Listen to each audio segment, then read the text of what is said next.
Salam, selamat pagi Bapak Ibu, saudara-saudari kasih Tuhan. Kita jumpa kembali pada hari yang baru, hari Senin 13 Februari 2023 dalam renungan harta sepanjang masa yang merupakan tulisan atau rangkaian khotbah hamba Tuhan almarhum Bapak Pendeta Dr. Yakub Nahuwa MA yang memuat 365 inspirasi yang akan membantu kita menemukan rahasia kehidupan dalam hari-hari hidup yang kita jalani. Untuk itu mari kita berdoa. Ya Bapa yang peduli atas kehidupan kami, ketika kami bangun, Engkau mengingatkan supaya kami datang sujud sembah di hadapan hadirat. Sebab hanya Engkau Allah yang besar, Allah yang mulia, Allah yang agung, Allah yang bertakhta di tempat yang maha tinggi yang tidak dapat dijangkau dengan akal pikiran kami, tetapi dengan iman kami menjangkau Engkau, kami menyembah Engkau dalam roh dan kebenaran, sebab Engkau adalah Allah roh dan kebenaran. Roh Kudus memenuhi kami, memenuhi tempat ini, menuntun kami untuk masuk dalam hadirat kekudusan-Mu, bersekutu dengan Tuhan, mendengarkan Tuhan berbicara kepada kami, dan juga kami rindu untuk mendengarkan isi hati Tuhan yang akan menuntun seluruh rangkaian perjalanan kehidupan kami di sepanjang hari ini, bahkan di sepanjang hidup kami. Di dalam nama Tuhan Yesus kami berdoa. Amin. Firman Tuhan bagi kita di pagi hari ini terambil dari 2 Korintus 6 ayat yang kedua yang menyatakan, sebab Allah berfirman, pada waktu aku berkenan, aku akan mendengarkan engkau, dan pada hari aku menyelamatkan, aku akan menolong engkau. Sesungguhnya waktu ini adalah waktu perkenanan itu. Sesungguhnya hari ini adalah hari penyelamatan itu. Jangan menunggu waktu yang tepat untuk melakukan sesuatu. Itulah judul renungan bagi kita di pagi hari ini. Kita selalu mencari waktu yang tepat untuk melakukan sesuatu. Kita harus mengakui itu alasan yang klasik. Karena alasan ini bisa berarti kita malas. Karena orang malas selalu beralasan. Ia beralasan bahwa ada bahaya yang mengancam kalau kerjakan sesuatu. Si pemalas berkata, ada singa di luar.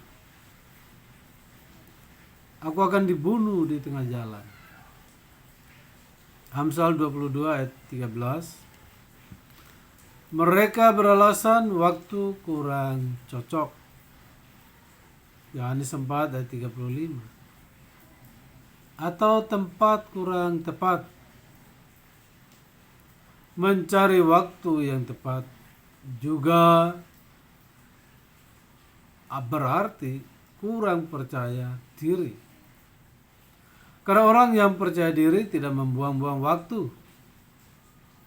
Mereka berani melangkah dengan apa yang mereka miliki.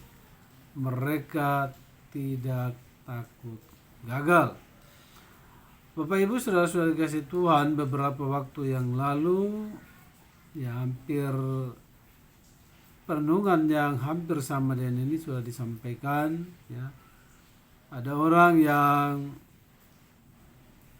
mendewakan atau menyatakan bahwa ada jam-jam tertentu, hari-hari tertentu, minggu tertentu, bulan dan tahun-tahun tertentu untuk melakukan sesuatu yang bagi mereka sangat berarti. Tapi sekali lagi, pagi hari ini kita diingatkan oleh firman Tuhan tidak perlu membuang-buang waktu, karena Tuhan bekerja di segala waktu. Mereka juga yakin bahwa untuk menjalankan kehendak Allah memerlukan keseriusan, kerja keras, dan tindakan setengah hati. Memang tidak ada pemberian yang murah dalam kerajaan Allah. Sekali lagi, tidak ada pemberian yang murah dalam kerajaan Allah.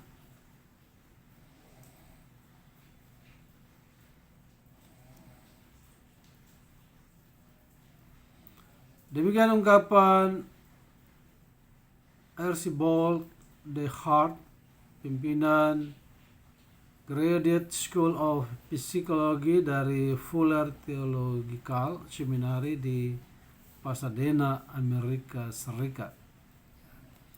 Jadi beliau atau Archibald menyatakan memang tidak ada pemberian yang murah dalam kerajaan Allah. Menjadi waktu yang tepat juga membuktikan ketidakmampuan kita dalam mempergunakan kesempatan yang Allah berikan. Ya. Jadi setiap waktu itu adalah kesempatan yang Tuhan berikan kepada kita. Sesungguhnya waktu itu adalah waktu perkenanan itu. Sesungguhnya hari ini adalah hari penyelamatan itu. Ya, 2 Korintus 6 ayat 2, Efesus 5 ayat 16, dan Kolose 4 ayat 5. Masa kecil, masa remaja, masa muda, masa tua adalah kesempatan. Ya. Kesempatan tidak tunggu kita dewasa atau kita tua, tetapi mulai dari kita kecil. Ya. Dengan kata lain, hidup adalah kesempatan yang Allah berikan kepada kita untuk berkarya bagi Dia dan sesama. Matthew Kelly, pengusaha terkenal Amerika Serikat, dalam bukunya The Rhythm of Life menggambarkan orang-orang berikut ini yang tidak menganggap diri mereka terlalu muda atau terlalu tua untuk menjadi yang terbaik dalam bidang mereka. Tiger Woods, pemain golf ternama dunia saat dia berusia 3 tahun, menjadi juara dalam pertandingan golf di kampungnya Cypress, California, Amerika.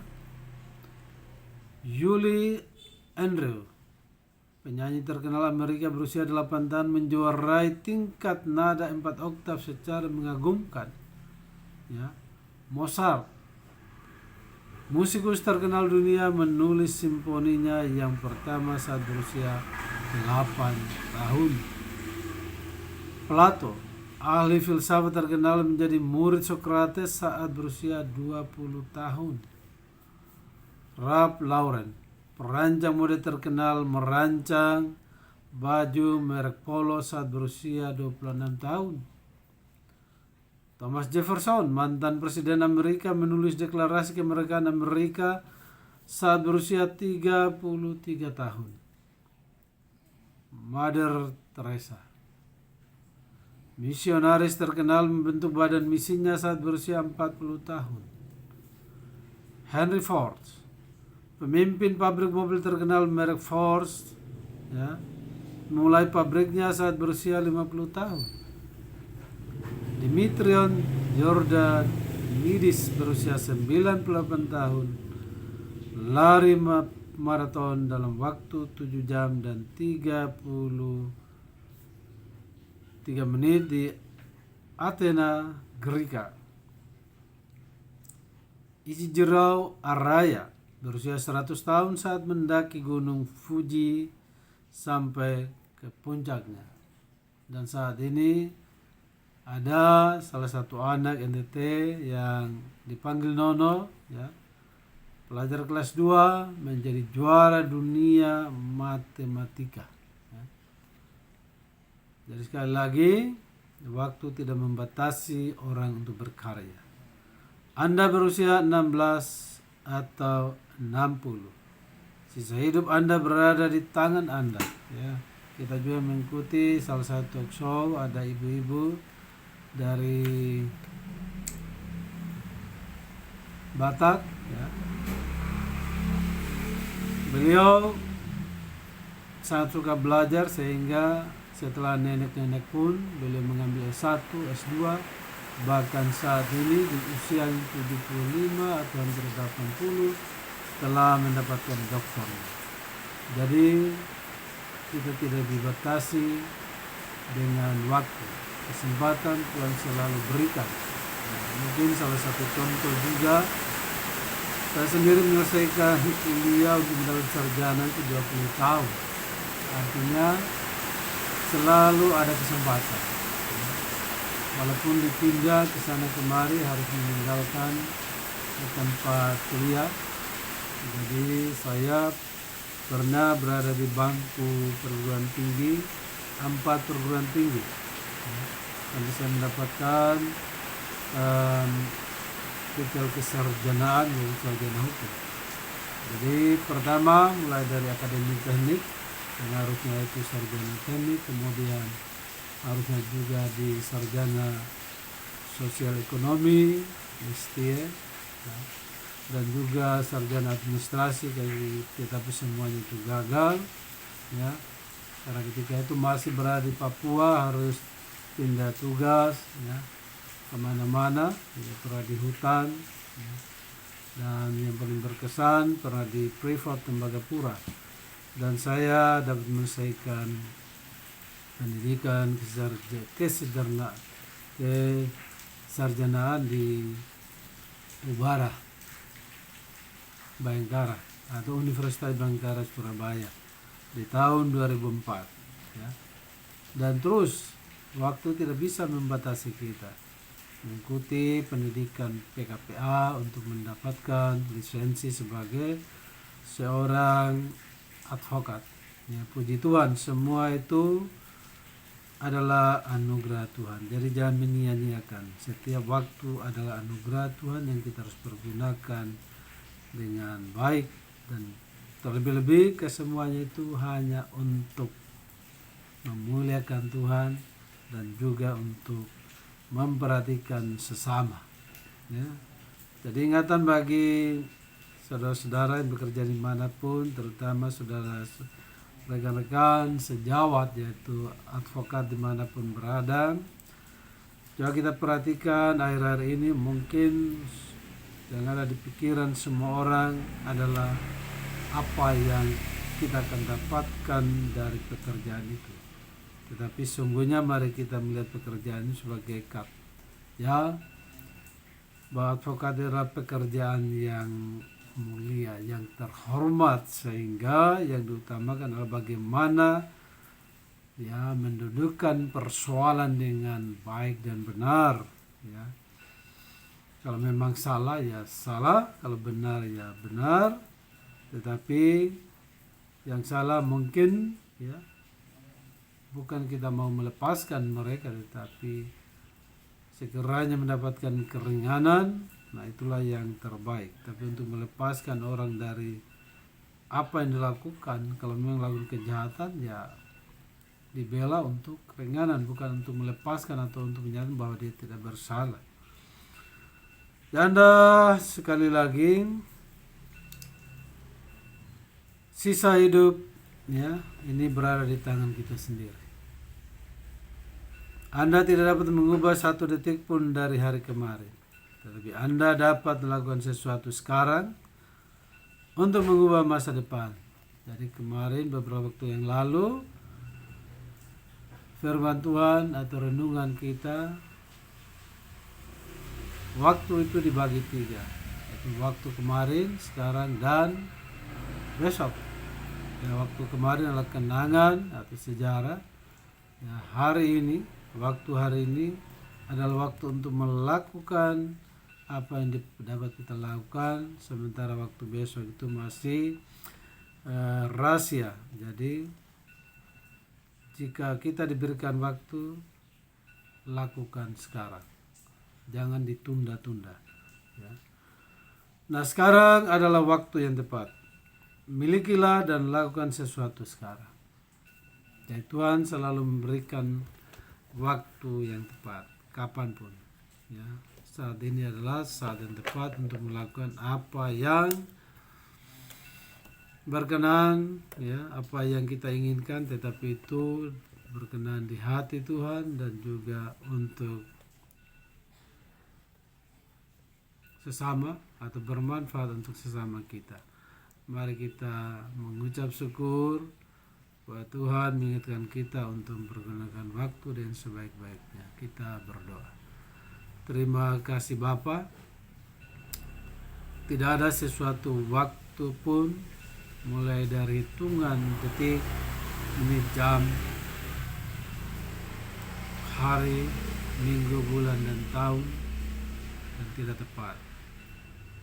Tuhan telah membuat waktu itu kapanpun selalu tepat. Tinggal bagaimana kami menyikapi waktu yang Tuhan berikan pada kami. Sesungguhnya waktu yang Tuhan berikan adalah mengubah perjalanan kehidupan kami, semakin mengenal Tuhan, semakin mengasihi Tuhan, semakin rendah hati untuk hidup berkenan di hadapan Tuhan, dan juga untuk semakin mengasihi sesama kami. Biar waktu yang ada kami pergunakan dengan sebaik-baiknya,